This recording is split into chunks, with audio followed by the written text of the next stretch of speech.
All right, guys, here we go. We have my setup today. My arm is still broke or fractured, which is like up in the shoulder area. Doctors say I guess shouldn't be using my arm this much, but I don't have a climber since Zephyr bailed on me to take a 7-week motorcycle trip. And I am working on these. It's a big property. It's beautiful. Has a bunch of willows that we'll get to in the future.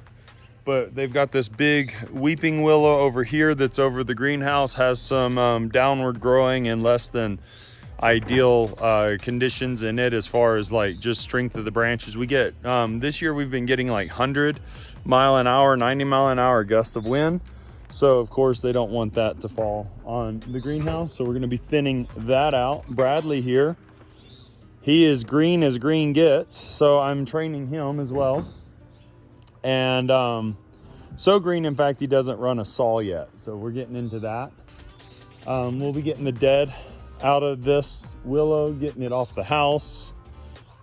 Just the other side, actually, because of where the sun predominantly hits it, is really thick. So we'll be getting that off.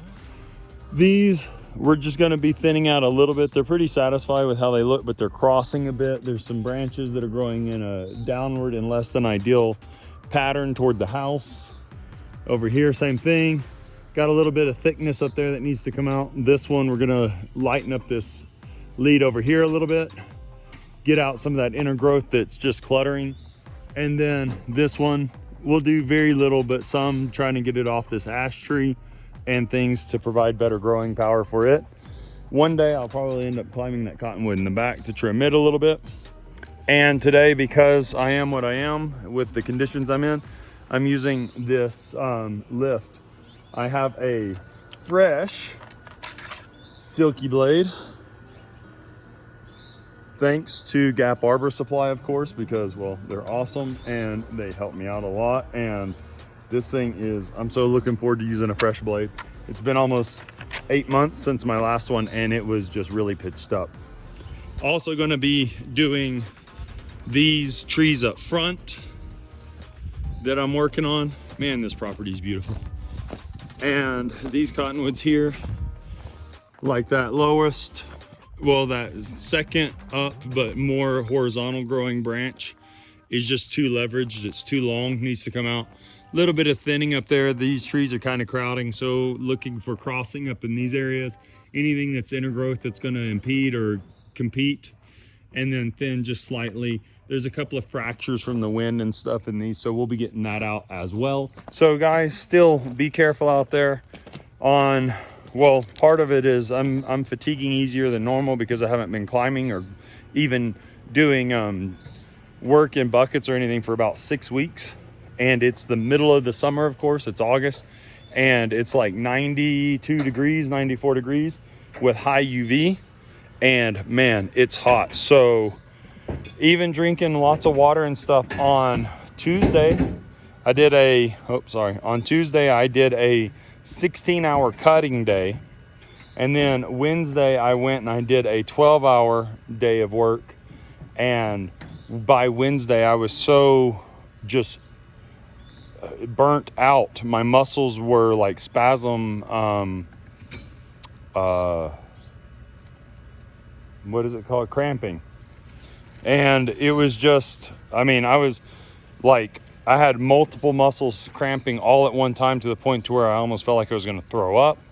And I drank like over a gallon of water that day and was trying to just get any water in me that I could. And then all night long, I kept waking up with cramps and things as well. So be careful out there, stay hydrated. If you can handle sucralose or whatever, then definitely check out like Pedialyte. I know it sounds weird, but it's actually recommended by a lot of mountain rescue guys for getting hydrated. Of course, Gatorades and Powerades and things, they're not bad, but they have sugars in them. So it depends on how much sugar intake you're taking, but do that. And then of course, don't forget to drink just regular water. You need to mix all this up and just stay healthy out there, and we will get this job going. All right. Don't forget, this video is brought to you guys by Elevated Office Podcast, which is my podcast. Go check it out on any of your podcast host sites. And also you can go by anchor.fm/elevated-office and check that out. Also, don't forget that weaverarborist.com and gaparborsupply.com are all supporting this channel. They're great sponsors. I'm so glad to have them. And there's a bunch more stuff coming up here in the near future. All right, guys, take care. Bye. All right, guys, so today what I'm working with in the field is a very simple setup. I'm using my Silky, of course, with my new blade. So that's what I'm using today. And a lot of it'll be hand cutting up there because I'm not taking out big stuff. When I do need to get a little bit more reach, of course, I'm using my Silky Zubat 13-foot extension pole saw with the hook fox on it. And I'm also using a Silky fine tooth blade, it's a professional series, but it's a fine tooth blade, not the bigger blade.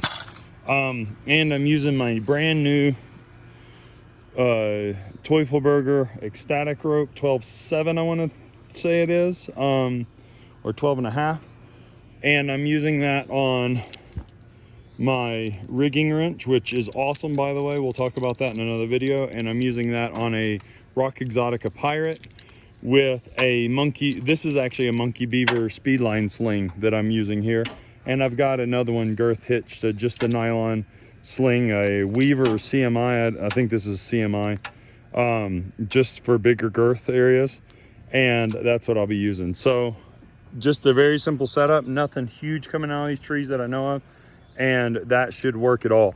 The awesome thing about the rigging wrench is that it not only works for friction on smaller stuff, but you can take it out of the rigging wrench and leave it just through the Pinto and use it for lowering smaller branch stuff that you don't need any extra friction on. So super handy device, super handy. We'll go over that once again in the future, and I'm going to get in the tree and let's get started. So I've got the willow over the greenhouse pretty much trimmed up to a large degree, but there's some stuff over the house still to come off. A little bit on the front where it got a little bit more dense from the sunlight. And these guys, a lot thinner, but I didn't overcut them. It's a really weird setup. They had a lot of brush and stuff in there and a lot of clustering going on. And so I took that out and it made them look much thinner. There is a big lead on that one on that side coming over that was clustering into this one. The sunlight's not doing great to show you what's going on. It's kind of making them look more sparse than they really are. There were branches over toward the house on this one, which I took off so that the branches wouldn't be breaking on their patio or touching the house, which they were close to. And then these are, so you can see they're not nearly as thin as they looked. It's the dynamics of this camera with the sunlight. But yeah, just working on those, and I still have those up front to work on Monday. Hey guys, and welcome back to Elevated Office. My name is Eric McGrew. I'm the owner of Eric's Tree Service in Montrose, Colorado, and this video is brought to you also in part by my sponsors, weaverarborist.com and gaparborsupply.com. Check the description below for links to their sites, and definitely go check out their products and services. You won't be disappointed. So today I am in a weeping willow. It's got a expensive greenhouse under it, so I'm trying to trim up a little bit. I got a bunch of dead out, and then after talking, they wanted this lead here. Let me see if I can point to it appropriately on the camera. So this whole lead here all the way off. So we'll be doing that, but we're going to take off this branch as well, right? All that branch there, because this here, now this is not uncommon with old willows and elm trees and cottonwoods and things, and sometimes they can be relatively stable. They're not ideal by any means, but sometimes people like the whimsicalness of them, and I have to make them sign a disclaimer saying that it's probably got rot in there and that I'm not responsible if they want me to keep it.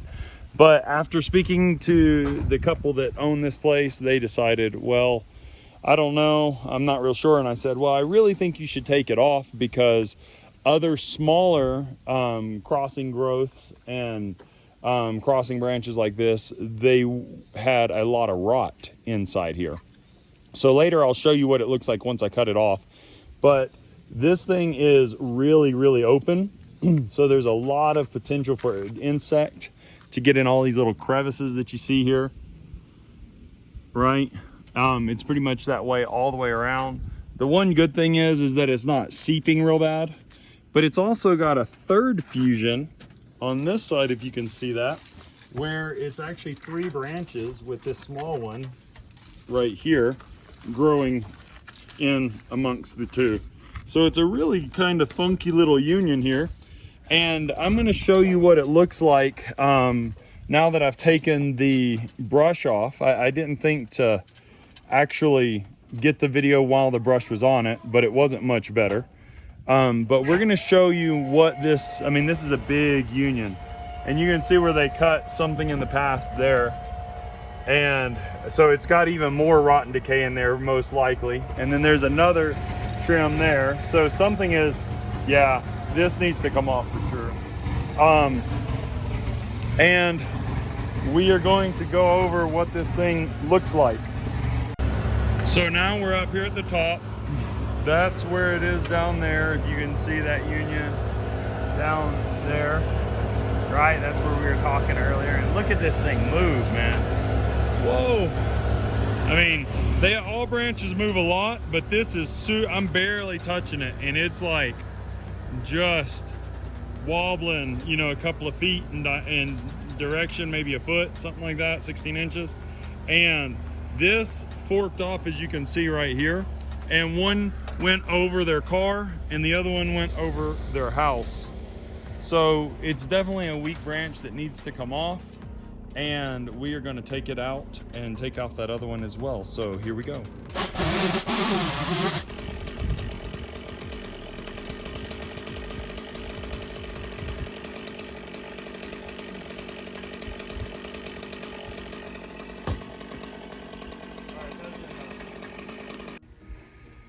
All right, guys, so here's that crotch that we've been messing with. It's that 2, 3 really grown into one, as you can see down there. It's all split open. It's got to be rotted in there. I've got a back cut on it. We've got a speed line kit. Bradley's down there. He's taking care of it for me. All right, Bradley, let it go. Let's see what happens here. Pull it over. I didn't do a snap cut on it. Pull it. There you go. Ready?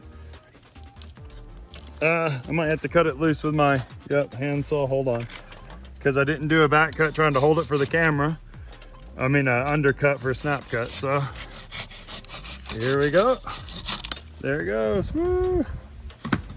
And look at that, nice into the ground without damaging any of the sprinkler system or water system that they have down there. So yeah, good job. Happy with that. All right, guys, so this is what it looks like, and that's why we took it off. See all that rot that's occurring in there? When you have 2 branches stuck together that long for a while, the cambium layers get broken down, and then you have all this wound wood trying to occur to save the heartwood, and yet they're not completely sealed often. And you get a situation where water keeps getting in and air gets in, and that creates this decay. And I mean, you can see there's bugs and all kinds of stuff. This thing would have failed eventually, and it's not super solid. So it's not the worst I've seen.